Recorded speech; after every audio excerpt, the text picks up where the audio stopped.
और आज की राजनीति में सबसे बड़ी चुनौती सारे राजनीतिक दलों के लिए जो थी वो ये थी क्राइसिस ऑफ क्रेडिबिलिटी, विश्वसनीयता का संकट।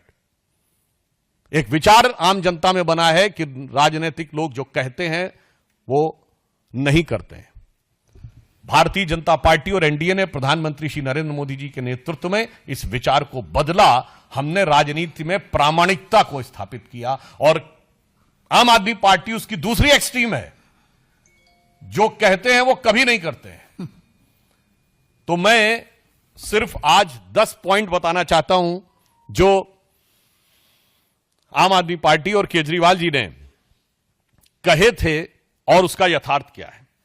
उन्होंने कहा था कि जो लटकते हुए तार हैं, अनसेफ इलेक्ट्रिक वायर्स, उनसे वो मुक्त कर देंगे। आज ये सवाल इसलिए है कि 10 साल उनको सरकार में हो गए, उससे पहले भी 2013 में भी उनकी सरकार रही थी। तो 10 साल से अधिक रहने के बाद दिल्ली में लटकते हुए बिजली के तारों की स्थिति यह है कि 26 वर्ष का एक नवयुवक 23 जुलाई 2024 को उन लटकते हुए बिजली के तारों की भेंट चढ़ गया।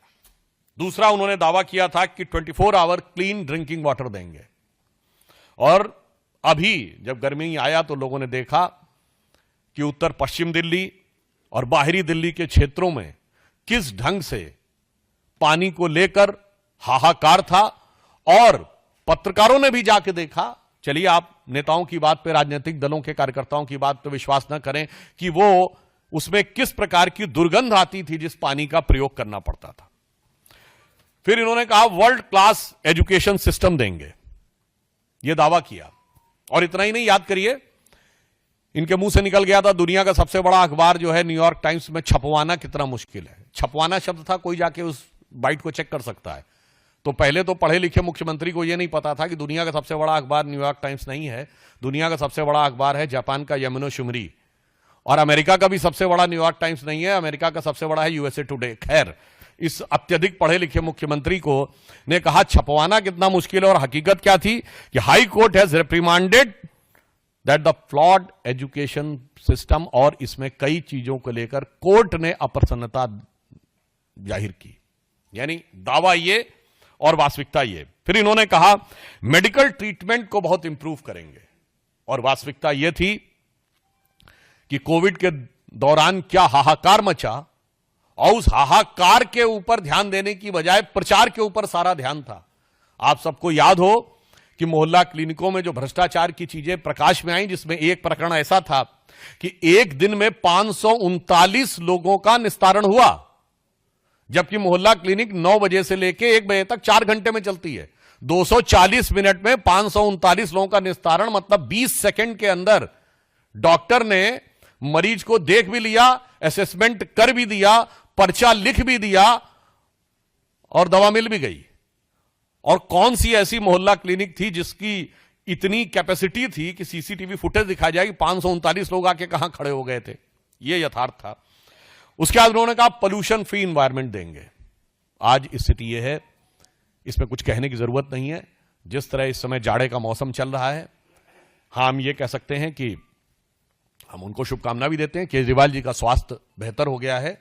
मुख्यमंत्री बनने से पहले जिस चीजें नजर आती थी, मगर दिल्ली की आबो हवा की सेहत बहुत खराब होती चली गई है। इसके बाद इन्होंने कहा कि जो कूड़े के ढेर, यानी ये छठा पॉइंट है, कूड़े के ढेर, इनको समाप्त करेंगे। और आज स्थिति यह है कि कूड़े के ढेरों की हाइट बढ़ रही थी।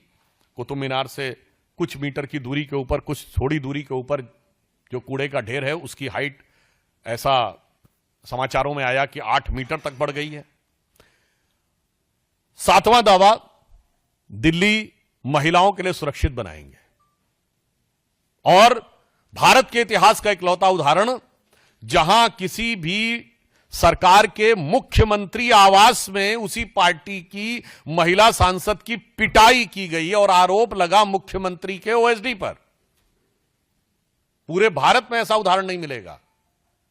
मायावती जी के ऊपर स्टेट गेस्ट हाउस कांड में हमला हुआ था, वो समाजवादी पार्टी की सरकार ने किया हो तो विरोधी दल था। यहां तो सत्ताधारी दल की, अपनी पार्टी की महिला के साथ। और जो कुछ महिलाओं के साथ अन्य चीजें हो रही हैं वो किसी से कोई छुपा हुआ नहीं है।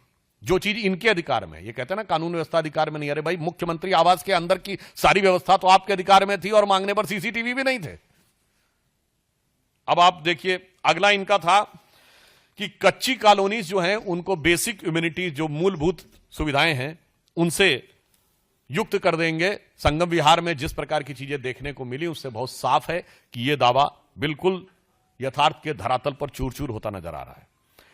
फिर इन्होंने यह कहा था कि जो झुग्गी झोपड़ी के में रहने वाले लोग हैं उनको स्थायी आवास देंगे। आज 1 दशक पूरा होने के बाद भी यह दावा सिर्फ हवाई दावा है, जबकि प्रधानमंत्री जी के प्रेरणा से चलने वाली योजना में 3024 फ्लैट्स अब तक कालकाजी एरिया में झुग्गी झोपड़ी के लोगों को दिए जा चुके हैं। हम जो कहते हैं वो करते हैं और जो वो कहते हैं वो कभी नहीं करते।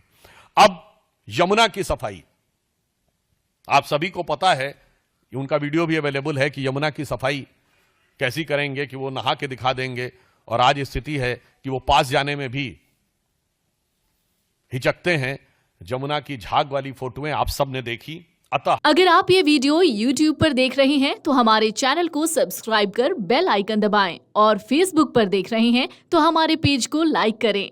8 मिलियन प्लस सब्सक्राइबर, आपके इस भरोसे के लिए बहुत धन्यवाद।